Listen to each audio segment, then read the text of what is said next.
Hello guys, welcome back to the next tutorial. So continuing with the variables, let's discuss about numbers. This is the first one that we want to discuss. So let's open our Python, and what I already did is created one more file, Python file called numbers, and I'm just gonna work on this. So guys, I would just recommend the basic convention is to always name the files with small characters like numbers all small. So it's always recommended. It's just the best practice suggested by Python guys and all that. So let's start with numbers.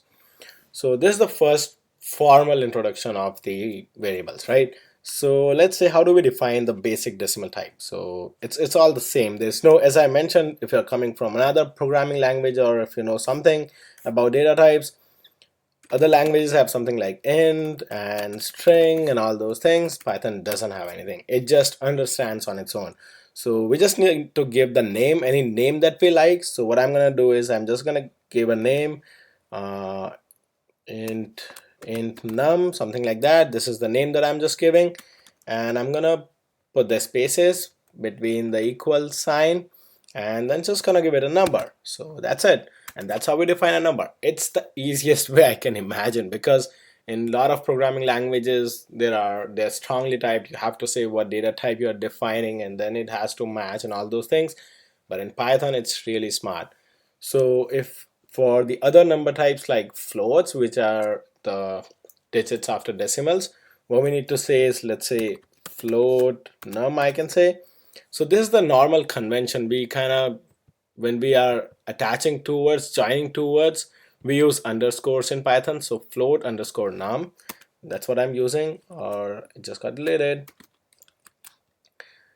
And I'm just gonna say something like maybe 20.0. So as soon as I give dot in the value, Python is really smart to understand that it's a floating type, and we do not really need to mention that it's integer or it's float, and that's how easy it is.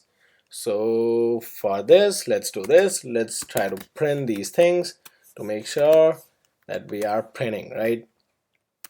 So I'm just gonna do that, and I'm gonna print the float num as well. So let's save it, and actually I'll have to create one more configuration, right? So because we have a new file right now, so let's maybe, is there a way to copy something? So, yep, copy configuration. So we'll just name it as numbers, and we will change the file to numbers, right? So click apply and okay. So now let's run the configuration call numbers. So that's what it does, right? It just understands that it was an integer, it printed out 10, and it understands that it's a float, it printed out whatever we gave it, right? So Python is smart enough. Let's do a couple of math operations. Pretty much everything is available in Python, whatever math operations and all those things are available. So let's kind of define a couple of variables. Let's do a equals to 10 and b equals to maybe 20, something like that. And let's do, I'm gonna define as maybe add, and I'm gonna say a plus b, right? And then let's print add. So what I've just done is that I defined a couple of variables. A gave it a value 10, b gave it a value 20, and defined a variable called add, and assigned a value equals to a plus b, which is the sum or addition of a and b, right? And then I'm printing the value of add, which is my this variable, right? So that's what I'm doing. Let's do maybe subtraction also. So let's do b minus a, and then print out value of sub, right?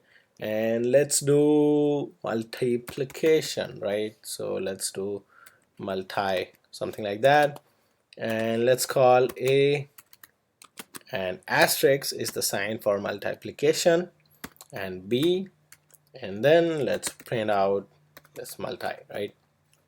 And finally let's do some division as well. So let's say, let's call it div, and b slash, slash is the sign for division. So these are special characters, guys. Asterisk is for multiplication, slash is for division, and I'm gonna give a, and then just print the value of div. So that's all I'm doing here. I'm just doing all these multiplication, additions, and all those things. So let's run this code and see what happens. So that's what it's doing, right? After the first two print statements, after the first two things, these ones, I'm assigning 10 and 20 to variables a and b, and then the first thing I'm doing is addition, which is 10 plus 20 is 30, then subtraction, or maybe you know what, I'll just print out something so you know that we have a new thing started. Otherwise the initial thing is confusing, right? Because we want to make sure that this is the up thing and we are starting from here for the math operations. So let's run the code again. So after that, just to make it more neat and clean, so the first one is addition, 10 plus 20 30. The second one is 20 minus 10. We have reversed it. 20 minus 10 is 10, and multiplication, 10 multiplied by 20 is 200, and then division, 10 by 20 by 10, it's 2, so 2.0. That's what it's showing, right? So that's pretty much it. Like pretty much all the basic operations, not just basic, there are a lot of operations, math operations, all are available with the numbers. It's very easy to define a number type, nothing special needed. You can just say name whatever you like, right? So what we are doing, we just gave a name of our choice, both the places, right?